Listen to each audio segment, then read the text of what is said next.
In the early days of cinema, cameras were large and heavy and made largely of wood and cranked by hand, so movement of it was more than a one-person job. The film on the screen is the 1903 silent western, The Great Train Robbery. Each of the film's scenes were covered in a single master shot, with a running time of a whopping 12 minutes and comprised of only 14 edits. That makes the mean shot length 51 seconds.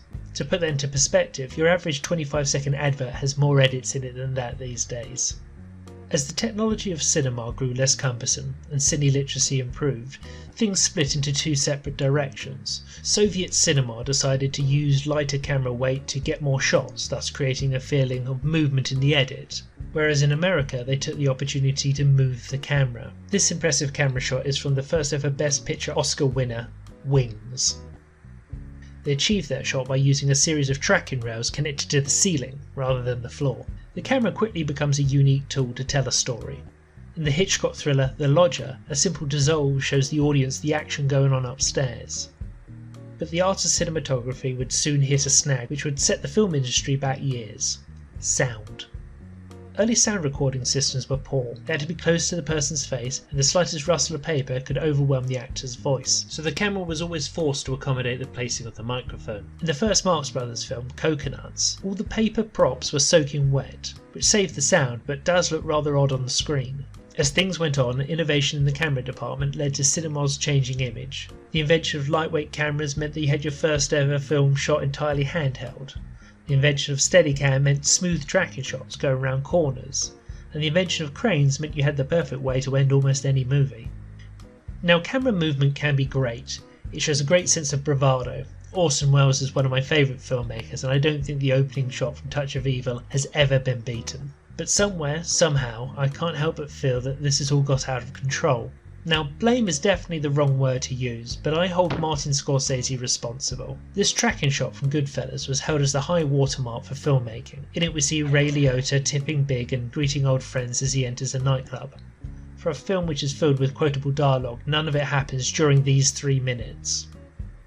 The same year Goodfellas came out, Brian De Palma made Bonfire of the Vanities, which opens on a 4-minute long single take that the production must have spent so much time on that they completely forgot to write a decent script. Martin Scorsese's voiceover heavy Casino feels like listening to an audiobook whilst being pushed around Las Vegas in a wheelchair. Russian Ark was the first movie to be filmed beginning to end in one shot. Impressive sets and costumes, orchestra and history can't make up for the fact that it's not very good. I wish it was, but it's clear why films aren't made like this very often, because they have to keep all the shit bits in. There are looks at camera, there are flub lines, and there's one bit where I swear there must have been a cheeky edit. All in all, it feels like an idea of how to make a film which they then wrote a script for, rather than a story for which they found the best way to film.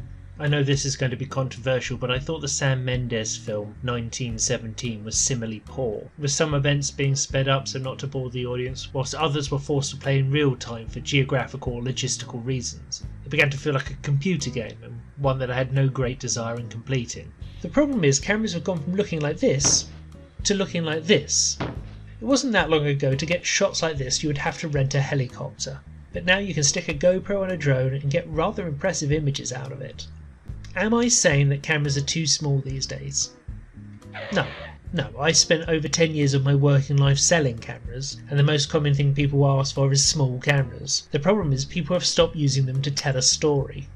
The Tony Scott movie, Domino, was one of his most stylised, utilising a hand-cranked camera that created this strange, jerky, sped-up, slow-down nature. It looks pretty cool, doesn't it? And why was it used? No idea. It's so odd looking that when Keira Knightley's character is tripping on mescaline later, it isn't that visually dissimilar. Look at any Zack Snyder film, literally any of them. What's going on here? The light's nice, the slow motion is cool, and look, they're not reacting to explosions. And I just don't get what you're trying to tell me. Dear old Orson Welles, who I miss very much, knew that you can use a camera to show power dynamics, looking up at the powerful and down at the weak. But look at this. Who has the power in this scene? If the answer is no one, then there is a better way to show it than this. You might think it's unfair to compare Citizen Kane to Suicide Squad, but look at this scene, again with no sound. Tell me who's in charge. It's these two, isn't it? Well, this film is Faster Pussycat Kill Kill. It was made by Russ Meyer, and it's as B as a B movie can be. And they get it. This film is called Autumn Afternoon. It's a Japanese drama from 1962. There's not a single camera move in it. Not a pan, not a tilt, not a zoom. Nothing. It's still fascinating.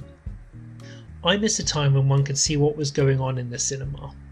When an action scene didn't look like the cameraman was having a seizure. When tracking shots were intended to show off the actor's skill rather than the director's ego. Maybe this time is long gone. Or maybe there's hope.